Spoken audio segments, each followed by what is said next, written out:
Qui sur cette plateforme connaît ce qu'on appelle le syndrome de Dick? Écoutez bien la question du journaliste français de la chaîne de télé Canal+. Il demande à André Onana, est-ce que tu connais le syndrome de Dick? Celui-là qui consiste pour le fils de tuer le père pour exister. C'est légitime. Parfois, des fils ont besoin de tuer le père pour exister. Puisque nous savons tous que tu as été formé, tu viens de la Founder Sport Academy et Samuel Eto'o est un peu comme ton père dans le football. Samuel Eto'o est ton père dans le football. Parce que quand tu sors de la fondation Eto'o, qu'on comprenne un petit peu votre relation, Samuel Eto'o, ça a été un petit peu ton papa de foot, et puis peut-être qu'il a fallu un petit peu... Tu connais ce qu'on appelle le complexe d'Oedipe, où tu vois, des fois, c'est un truc normal, hein, de parfois, pour grandir, et ben parfois, en image, il faut parfois tuer le père. Il t'a pris dans la poubelle, t'a pris dans la boue, et il t'a mis au sommet du football. Est-ce que maintenant, pour exister, tu dois tuer le père? Ça arrive partout dans le monde. André Onana, il dit d'abord non. Il n'a pas besoin de tuer le père. Mais dans son explication, il dit, oui, je tue le père. Il était attaquant, il a fait son temps, je fais le mien. Il a fait son temps, c'est à moi de faire mon temps. Mais là, c'est que André Onana a oublié, c'est que à son âge, Samuel Eto'o avait déjà gagné les Jeux Olympiques, médaillé d'or aux Jeux Olympiques. Coupe d'Afrique des Nations 2000, remporté, meilleur joueur de la Coupe d'Afrique 2000. Meilleur joueur de la Coupe d'Afrique 2002, il remporte encore. Il part jouer la finale de la Coupe des Confédérations. Il est 4 fois ballon d'or. Il a encore joué 2 autres finales de la CAN. Il est aujourd'hui le meilleur buteur de l'histoire des Coupes d'Afrique organisées depuis la création de la Coupe d'Afrique, de la CAN. Il est le meilleur joueur africain de tous les temps. Il est le meilleur joueur de l'équipe nationale des Lions indomptables du Cameroun de tous les temps. Il est le meilleur buteur de l'équipe nationale des Lions indomptables de tout le temps. De tous les temps. Il est l'actuel président de la Fédération camerounaise de football où on n'entend plus les problèmes de primes de match. Ça, c'est Samuel Eto'o, une petite partie de Samuel Eto'o actuel. Il a pris un certain nombre de jeunes dans la boue où lui-même il est venu, d'où il est venu, parmi lesquels ce même André Onana. Il a formé et certains parmi eux, 90% de l'équipe de la Coupe d'Afrique 2017 étaient composés des joueurs de Samuel Eto'o fils. Ils l'ont remporté. Paris gagné. J'ai gagné, je donne la chance aux autres. Alors, d'où vient la frustration de André Onana? Je vais vous expliquer dans cette vidéo ce qui se cache derrière la frustration de André Onana. Et je vous montrerai la leçon de vie qui est derrière ce cafouillage entre Samuel Eto'o et André Onana. Vous devez sortir d'ici avec une leçon de vie qui pourrait vous aider à développer mieux votre business et à aider le père à chaque fois revenir vers le père lorsque tout va mal et demander les conseils. Revenons à la Coupe d'Afrique 2017. Chaque fois que je parle de cette Coupe d'Afrique, j'ai même envie de couler les larmes. Je parle avec tellement d'émotion parce que chaque Camerounais dans son âme a vécu la même émotion que moi. On part en Coupe d'Afrique. On sait que parmi les joueurs que Samuel Eto'o a formés, il y a un certain André Onana qui joue aujourd'hui dans les grands clubs et il a un jeu de pied incroyable. Alors, Aliou Bouka, le coach des gardiens, décide de sélectionner André Onana et son cousin Fabrice Ondoa. Fabrice Ondoa était appelé comme le deuxième gardien. Alors, André Onana accepte. Mais à la veille de la CAN, il nous dit qu'il ne peut pas être là. Il préfère se concentrer en club. Ça, c'est ce qu'il a dit. Alors, le Cameroun se trouve handicapé de son gardien principal. Décide de faire confiance à Fabrice Ondoa. Lors de cette Coupe d'Afrique des Nations, où nous avons perdu les couvercles de mamie de nos mamans, comme vous voyez sur cette image. Vous regardez ces jeunes qui sont sur cette image. Beaucoup sont torse nu. Parce que cette nuit-là, lorsque Fabrice Ondoa nous a offert la Coupe d'Afrique des Nations sur un plateau en or, nos larmes ont coulé. Nous avons vu la renaissance. Nous avons compris que tout était possible si nous voulons. Alors, revenons maintenant à la compétition proprement dit. Lors de cette compétition, ces joueurs-là sont tous non-name. Personne ne les connaît.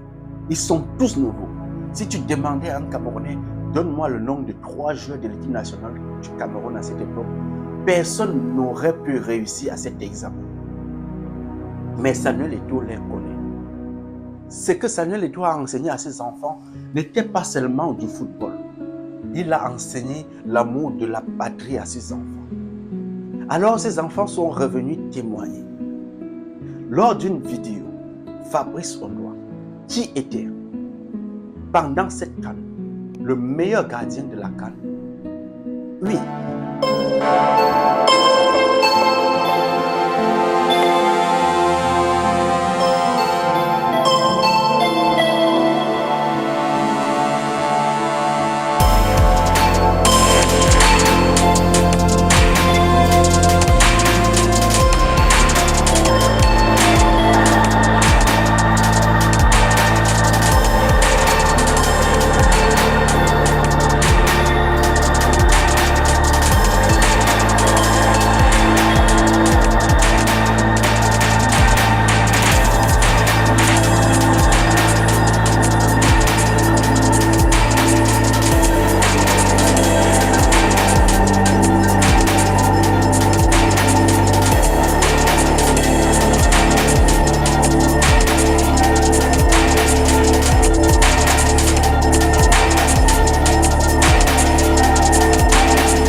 Oui, comme vous comprenez, ce gardien que les Camerounais connaissent comme le gardien du peuple, le monde entier l'a vu, les journalistes l'ont vu et on l'a élu le meilleur gardien de la CAN. Le Cameroun aurait pu ne même pas traverser le premier tour face au Gabon. Fabrice Ondoa, lors de ce match, est sorti l'homme du match. Qu'est-ce qui s'est réellement passé? On a vu un certain Fabrice Ondoa couché au sol, mais rebondi comme un ressort pour rattraper une balle et sauver les Camerounais. On a vu chaque fois les joueurs venir l'arrêter et dire merci mon fils, merci cher Fabrice Ondoa. On a vu chaque fois les joueurs venir l'encourager, l'amener. Pendant cette CAN, Fabrice Ondoa, tout jeune, était un peu comme le capitaine de cette équipe. Parce qu'on l'a vu parler aux joueurs. Ne nous mettons pas en danger. Mettez le ballon devant. Christian Bassogo, qui est mon frère, peut faire le jeu. Christian Bassogo est sorti le meilleur joueur de la CAN.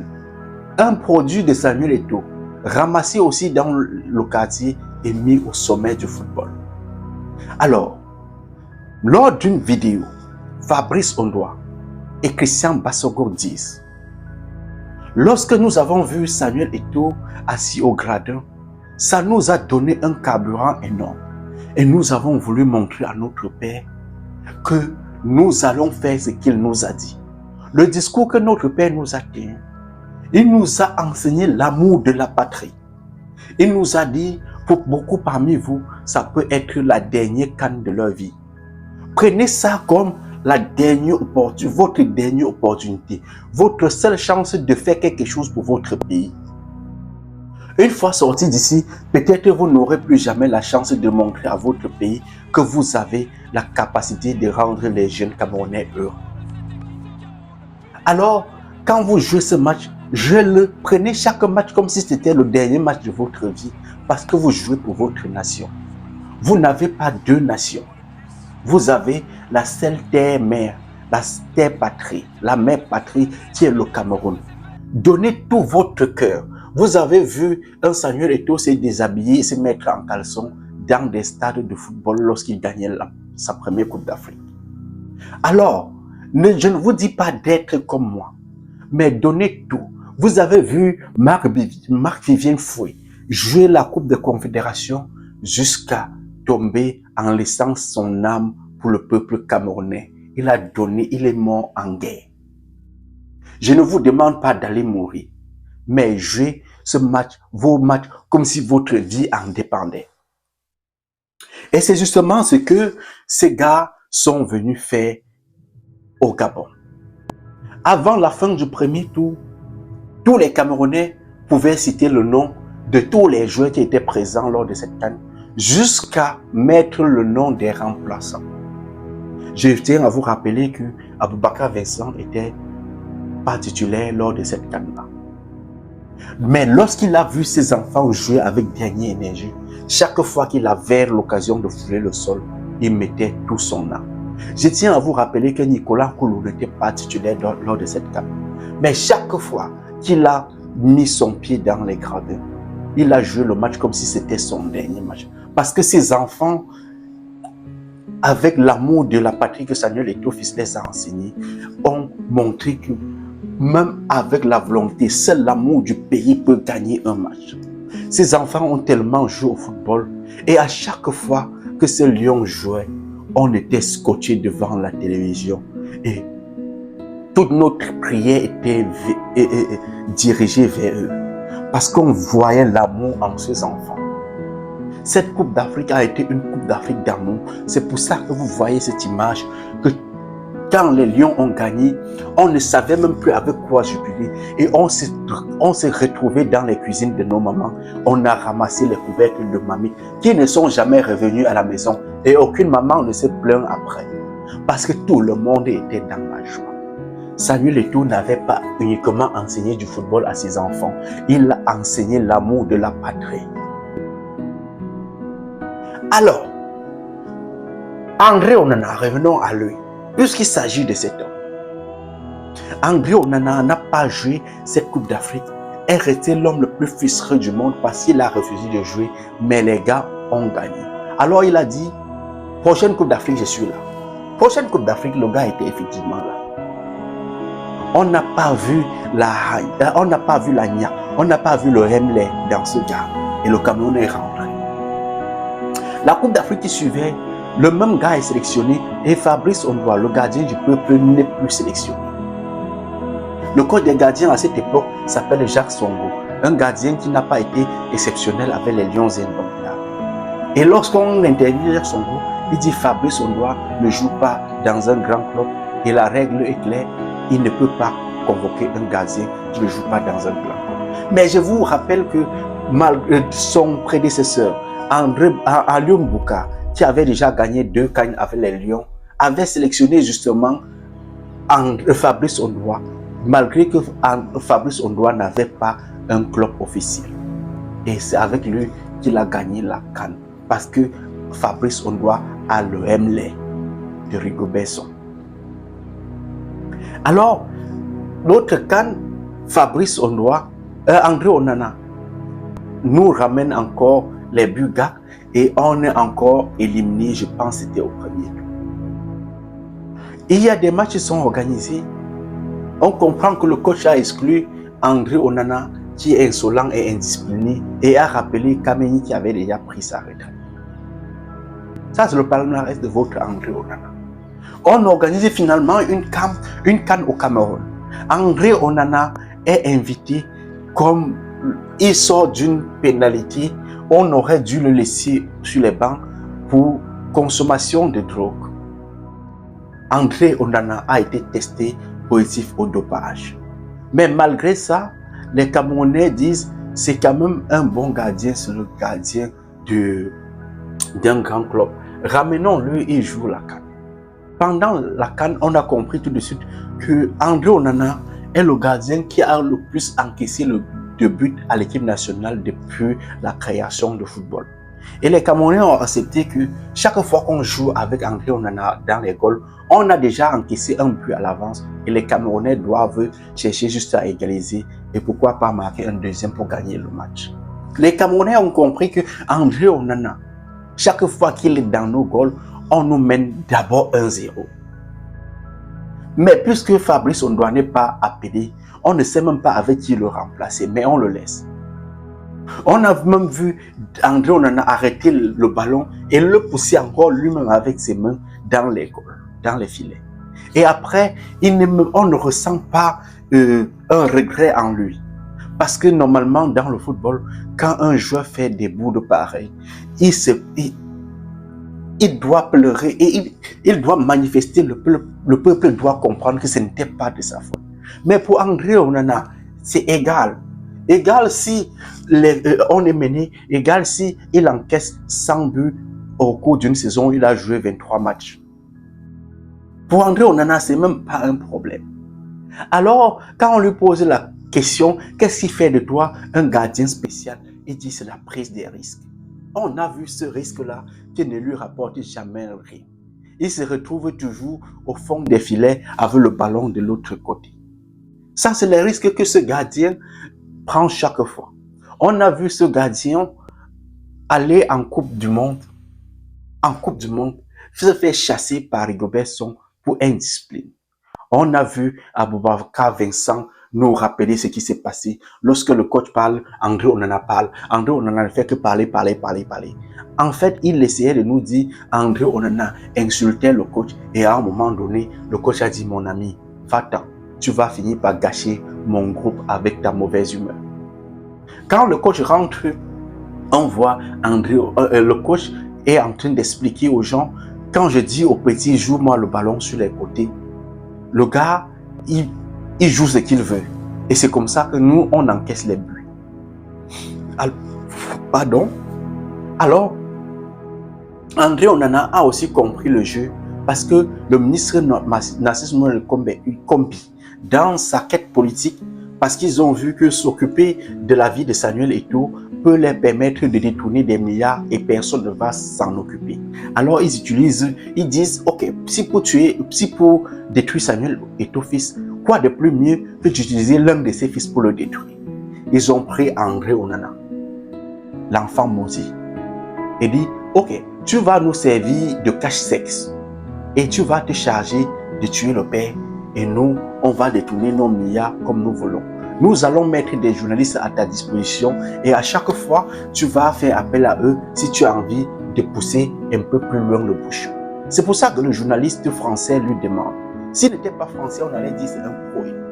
Il lui demande, est-ce que pour exister, parce que lui ne comprend rien, est-ce que pour exister, tu as besoin de tuer le père? Alors, je vous ai expliqué que même si tu es le père, il ne peut pas exister parce que lui et Samuel Eto'o fils sont incomparables. C'est deux mondes diamétralement opposés. Samuel Eto'o a tout donné pour son pays. Toi, André Onana, qu'est-ce que tu as déjà fait pour ce pays en matière de football? Même si tu commençais à gagner les Coupes d'Afrique maintenant, tu ne vas intéresser aucun Camerounais lucide qui a une propriété dans son cœur. Parce que ceux qui te suivent généralement sont des Camerounais frustrés, habités par une grosse jalousie et qui se disent toujours pourquoi tu joues Eto'o? Pourquoi c'est de lui qu'on parle et pourquoi pas nous? On parle uniquement de Samuel Eto'o parce que cet homme a joué pour son pays, a montré l'amour de son pays, a formé des joueurs comme André Onana pour son pays et nous a montré. Et après sa carrière footballistique, il a retiré tout son argent en Europe, venir investir au Cameroun. On voit les Camerounais jubiler parce que Samuel Eto'o a été condamné par le fisc espagnol. Mais il refuse de dire aux Camerounais pourquoi il a été condamné. Parce que après sa carrière footballistique, il a décidé de retirer tout son argent. Pourquoi mon argent doit rester en Europe? Ça peut profiter aux Camerounais. Chaque fois que cet argent sera investi au Cameroun, ça donnera de l'emploi et ça augmentera la devise camerounaise. Samuel Eto'o a compris que en Europe, les Européens, le football c'est un business et il n'est pas question que son argent reste chez eux après sa carrière. Mieux, il revient au pays investi comme on est en train de le voir investi pour les jeunes Camerounais. Alors, André Onana, habité par la haine, il a aussi compris le jeu. Chaque fois, prenons l'exemple de Manchester. L'année passée, André Onana a encaissé le nombre de buts qu'un seul gardien en Manchester n'a jamais encaissé au cours de sa carrière. L'année qui suivait, comme cette année, André Onana a encore battu son propre record. Il a plus d'une cinquantaine de buts encaissés pour moins de 40 matchs joués. Il est sur un ratio d'environ 2 buts par match. Et c'est cet homme-là qui dit que Samuel Eto'o a fait son temps, lui André est en train de faire son temps. Parmi les gardiens camerounais, quand on classe les gardiens camerounais qui ont joué au football pour le Cameroun, André Onana n'en fait pas partie. Mais si on classe les gardiens les plus polémiques, qui ont semé la zizanie à l'équipe nationale et qui ont fait la polémique chez les Lions indomptables, André Onana est en tête. Lors de la Coupe d'Afrique, lors de la Coupe du Monde Qatar, André Onana est celui-là qui a voulu, ça c'est ce que nous apprenons maintenant, qui a clairement montré au coach qu'il ne veut pas la présence de Michael Gade dans l'effectif parce qu'il trouvait Michael Gade lourd et lent pour sa défense. Le coach a dit, ok, j'écoute mon gardien. Si le gardien ne peut pas jouer avec un défenseur, je peux quand même écouter parce que mon but c'est d'avoir un résultat. On a vu le même André Onana, bipolaire qu'il est, demander au coach Marc Brice, qui a été imposé par Narcisse Mouelle et ses commis, dit qu'il veut jouer désormais avec Michael Gade. On a vu les critiques. Quand Michael Gade joue, bien sûr qu'il a marqué un but, on a vu les Camerounais constater quand même que Gade est lourd et qu'il ne peut plus continuer. On a vu André Onana créer les problèmes à tort et à travers et séparer parfois le groupe en deux au point où les gars ont été obligés à un moment donné de dire à André, arrête ça. Nous sommes ici pour jouer au football, laisse le football aux footballeurs, les politiciens, la politique aux politiciens. André Onana est un enfant doté d'un cœur tellement noir qu'il a besoin de tuer le père pour exister. Mais il n'a pas encore compris que même si tu le père, il ne pourra pas toujours exister. André, si tu tues le père, tu ne peux pas exister. Parce que ce que le père a fait, tu ne pourras jamais faire les 1/10. Alors, s'il fallait donner un conseil à André Onana, ici en commentaire, que diriez-vous à cet enfant qui a compris que manipuler le peuple vaut mieux que jouer au football? Qui est le spécialiste des statuts visés, malgré le fait que Samuel Eto'o n'a jamais accepté parler mal de cet enfant que lui-même il a formé. Lorsque les journalistes posent la question à Samuel Eto'o, il dit « Je ne peux pas quand même venir ici parler mal d'un de mes joueurs. Je suis le président de la fédération. Tout ce que le joueur a fait, c'est faire ce que le coach lui demande et puis c'est fini. » C'est tout ce qu'il peut dire. Il n'a jamais prononcé un seul mot concernant André Onana. Alors, voir André Onana, au lieu de dire, il a fait son temps, moi j'ai fait mon temps. C'est une façon de dire, j'ai envie de tuer complètement le père. Mais laisse-moi te dire, André, Samuel Eto'o, malgré le fait qu'il ne joue plus au football, est toujours la star camerounaise à l'heure actuelle. Ça n'a pas encore changé. Ça ne peut pas changer aujourd'hui parce que ce qu'il a fait va inspirer des générations. Aucun jeune footballeur ne peut prendre l'exemple d'André Onana. Tout jeune footballeur qui veut jouer au football moderne a envie de ressembler à Samuel Eto'o. Et ça, tu ne peux pas retirer cela. Même si tu le tues physiquement, tu ne peux pas toujours. Parce que chaque enfant qui naît veut devenir le Samuel Eto'o de demain. Personne ne veut devenir le André Onana de demain. Alors, donnons les conseils à André Onana en commentaire et revenons pour une prochaine vidéo.